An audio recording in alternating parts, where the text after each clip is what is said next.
اللہ ہمارا دل کیوں توڑ دیتا ہے؟ کبھی کبھار اللہ آپ کا دل توڑ دیتا ہے، سزا کے طور پر نہیں بلکہ آپ کی رہنمائی کے لیے، کیونکہ بعض اوقات ہم بری چیزوں سے محبت کرنے لگتے ہیں اور وہ چیزیں ہمیں مسلسل آگے تکلیف دینے والی ہوتی ہیں۔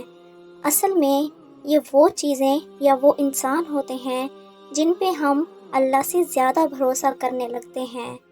اور ہمیں خبر بھی نہیں ہوتی، اور ہم جس بھی انسان یا چیز پر اللہ سے زیادہ بھروسہ کریں گے وہ ہمیں بے سکون کر دے گی، وہ ہم سے ہمارا سکون چھین لے گی۔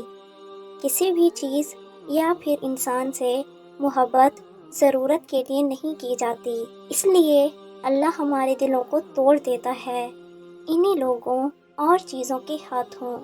جن کے بارے میں ہم سوچتے ہیں کہ اگر وہ نہ ملیں تو ہم مر جائیں گے۔ آپ کا دل شروع سے اللہ کے لیے بنایا گیا ہے، اور جب آپ اللہ کی جگہ کسی اور کو دیتے ہیں تب آپ کی زندگی میں درد بڑھ جاتے ہیں، پھر آزمائش آتی ہے، پھر ہمارے ایمان کا امتحان لیا جاتا ہے، ہمیں یہ یاد دلانے کے لیے کہ اللہ کے علاوہ ہم کسی کے بھی بغیر زندہ رہ سکتے ہیں۔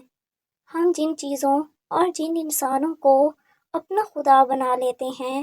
اللہ ہمیں ہمارے انہی خداؤں سے چوٹ لگاتا ہے،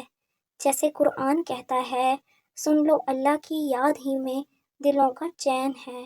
شکریہ۔